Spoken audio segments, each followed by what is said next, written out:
Graça e paz.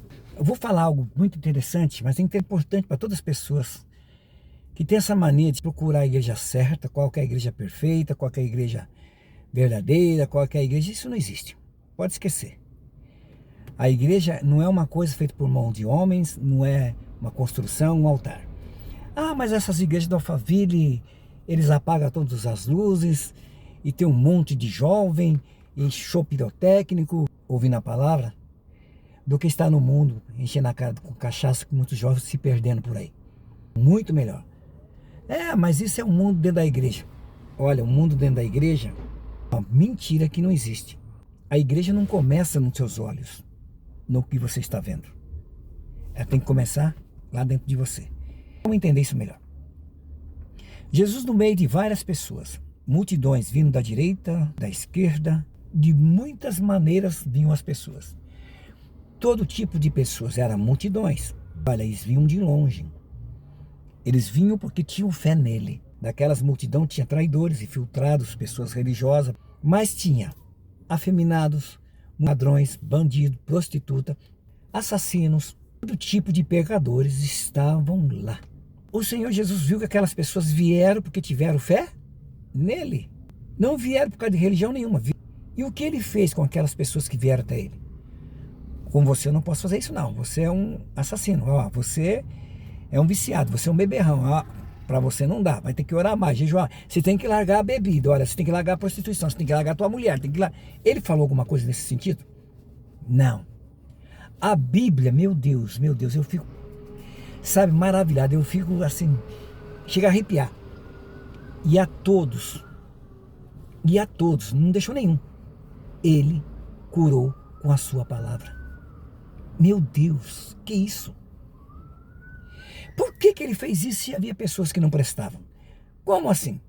Os sacerdotes, que eram religiosos, que guardavam a lei, quando eles viram a grande multidão que se aproximou do Senhor Jesus, eles disseram, olha, ele se diz filho de Deus e come e bebe com pecadores. Então ele sabia quem eram aquelas pessoas. O grupo dos fariseus também era uma multidão, viu? Que iam atrás de Jesus para persegui-lo. Então eles sabiam, conheciam. Mas Jesus respondeu o quê? Incrível, né? Ele respondeu, o são não precisa de médicos, sim os doentes. Se Jesus não atende aquelas pessoas, ele seria pior do que os médicos. Os médicos não estão nem aí quem você é. Se foi um roubo que você fez, se você entrou numa briga, se você é um maconheiro, se você é um bandido, ele vai e faz o serviço dele sem perguntar nada. Até agora eu não sei quem operou, o ortopedista que fez a operação no meu filho, Ada. Até agora nós não sabemos quem foi. E fez um serviço bem feito. Jesus seria pior do que os médicos. Sabe qual é a mãe de todos os pecados? A justiça própria. O que é a justiça própria? Eu acho. Não. Eu não aceito aquilo ali, não. A igreja tem que confrontar com o pecado. E adianta. A mesma pessoa que está falando que tem que confrontar com o pecado, ela é uma pecadora. Se ela não sabe disso, deixa eu dizer para ela isso. Você é um pecador. Reverendo, você é um pecador.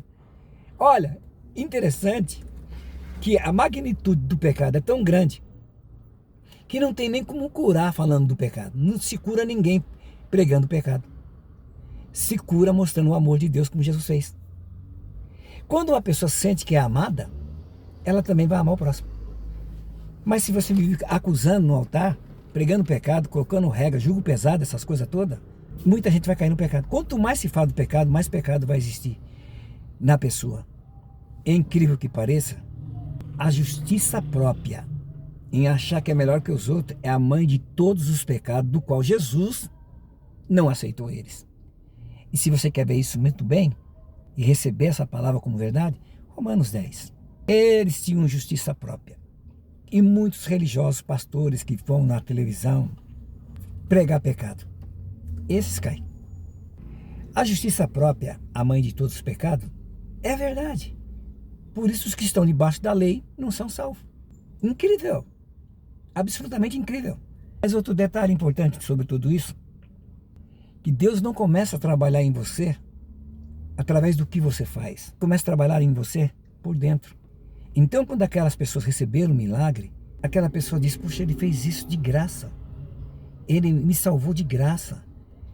Ele me curou de graça. A pessoa começa a saber que o amor é mais forte do que você apontar o pecado dos outros. Só que o Senhor Jesus é tão inteligente, por mais que eu seja um reverendo, um pastor conhecedor da Bíblia, e olhar para uma pessoa e dizer, dali uma pecadora, ele já disse, e fique bem claro para você que ele já disse, não fui eu, que quando eu olho para o pecado de alguém, eu tenho uma trave nos olhos. E a pessoa que eu estou olhando o pecado é um cisco. Então é melhor eu não olhar, que pelo menos eu fico com o cisco. É isso mesmo. Não só isso. Puseram uma macumba em frente ao meu portão. Pus fogo na macumba, ela não pegou fogo. Mas assim mesmo coloquei fogo. Acontece tantas coisas, tanta perseguição, tantos problemas. Irmãos, falsos irmãos. Porque se eu não sofrer perseguição, olha aí. Se eu não sofrer perseguição, eu estou pregando o falso evangelho. Que Jesus disse, a recompensa dos que pregam o verdadeiro evangelho é a perseguição. Porque o verdadeiro evangelho, que é a graça do nosso Senhor Jesus Cristo, que acabei de dizer, incomoda muita gente. E principalmente o diabo. O diabo não quer que você saiba que por mais pecador que você é, se você vier para Cristo, já está pago. Já está pago. Esse é o grande problema do diabo, não o meu. Mas olha o que o apóstolo Paulo disse. Em todas essas coisas nós somos mais que vencedores por aquele que nos amou, pelo próprio Cristo. Deus abençoe a todos vocês, em nome de Jesus.